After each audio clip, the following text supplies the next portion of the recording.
Welcome to WNL Sports Weekly. I'm Jeremy Franklin. This week we'll speak with women's basketball coach Clancy, women's track and field captain Lizzy Stanton, and men's basketball captain Kleinlein. But first, a quick look back at the weekend in Washington Indley athletics. Men's and women's swimming closed out Cy Twombly Pool with wins over Catholic. Wrestling picked up a Centennial Conference victory over the Merchant Marine Academy. At the UNC Open, Shep Sims led the men's track and field team by taking first in the pole vault, while the women's team notched 2 of the top 5 spots in both the pole vault and the mile. Men's basketball fell 73-59 to Randolph, and women's hoops dropped a 70-46 decision to ODAC leading Lynchburg. With me now is women's basketball coach Clancy. Christine, welcome back to the show. Thanks for having me. The Generals had a 5-game winning streak overlapping from December into January, but you're coming off a couple of tough losses. How can the Generals regroup from a tough week? You know, I think we are disappointed in our last 2 performances, both home against Lynchburg and then at Eastern Mennonite. I think it's really shown us some of our mental weaknesses, some things that we really need to focus on in terms of our mental game. You know, just being a little bit tougher and dealing with the ups and downs that happen throughout the course of a game. You know, I think we're going to try to put a lot more emphasis on the defensive end of the court and really focus on being more consistent with our pressure and playing our scouting report and playing our matchups the way we're looking to, so that we can keep ourselves in games that way and let the offense come. I think right now we're just putting too much pressure on scoring the basketball. How productive has the backcourt been for WNL so far this year? They've been really impressive, and you're speaking about Emily Perzik, Jackie Clifford, and Taylor Casey. So got a senior, junior, and a first year. They're really stepping up. They've combined for about 40 points a game, and I think about 7 assists per game. So they're doing a phenomenal job. All 3 of them can score in a variety of ways. They can hit threes, they can pull up, they can take you all the way to the rim. So they're really hard for other teams to guard. You've had to deal with what seems like a disproportionate share of injuries so far this season. From a coaching perspective, how tough has it been to juggle the lineup so frequently? You know, it's challenging just not knowing day by day who's going to be in practice or who can do what drills in practice, who's going to be cleared for games, how much we can use them in the game. So we're always trying to figure out who's healthy and what we can get out of each player in terms of minutes and contribution. And so the rotation is constantly in flux right now.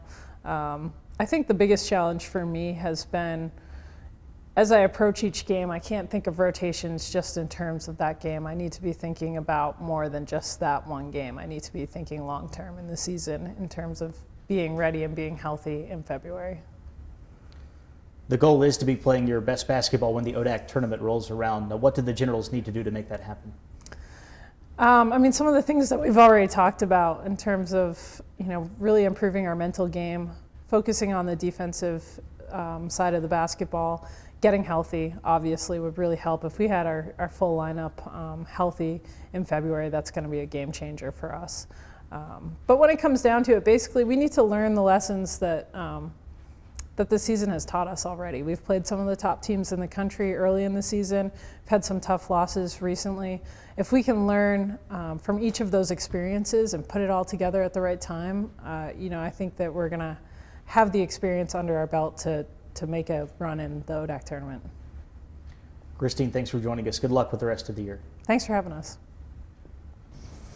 Here with me in the studio is Lizzy Stanton, senior track and field captain from Papillion, Nebraska. Lizzy, welcome back to the show. Thanks. The Generals have competed in 2 events so far during the indoor season, including the UNC Open over the weekend. What have you learned about the team thus far? I've learned that we're really motivated and dedicated and willing to put in what it takes to reach our goals of winning indoor and outdoor ODACs. Last year, you won both the indoor and outdoor ODAC titles in the pole vault. You also broke both WNL records in the process. What kind of personal goals have you set for your senior season?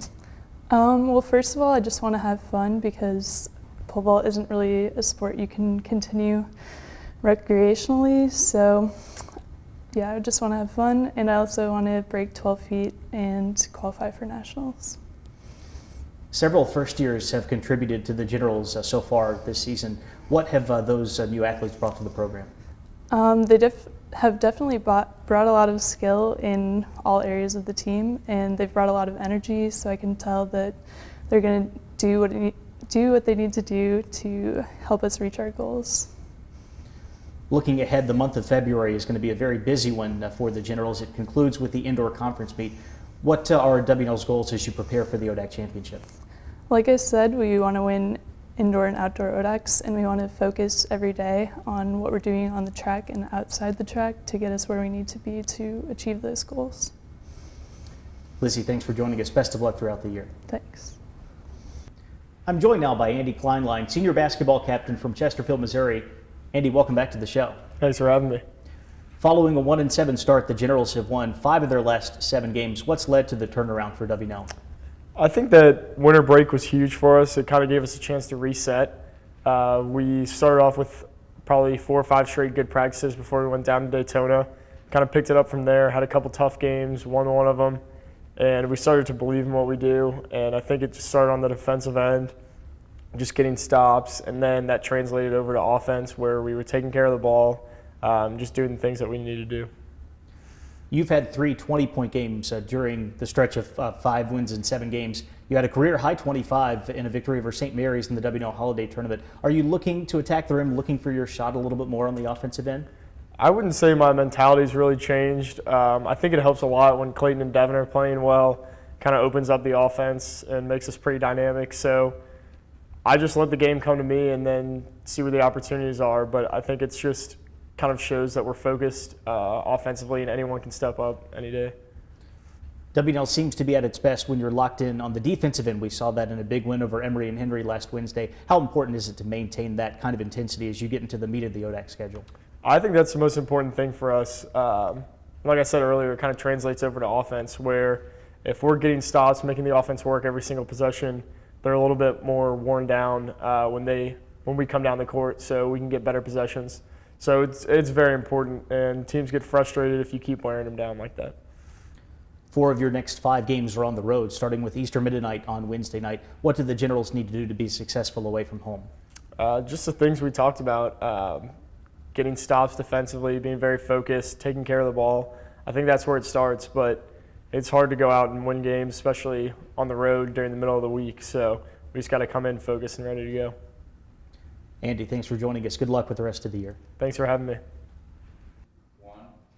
It's time now for a look at the upcoming weekend. The track and field teams travel to Lynchburg for the Liberty Kickoff, which starts on Friday afternoon. On Saturday, wrestling heads to Collegeville, Pennsylvania for Centennial Conference matches against Ursinus and Muhlenberg. Men's and women's swimming will also be in the Keystone State to wrap up the regular season against York College and Marymount. Women's basketball takes on Bridgewater on the road, and men's hoops visits Roanoke. For WNL Sports Weekly, I'm Jeremy Franklin. Thanks for watching.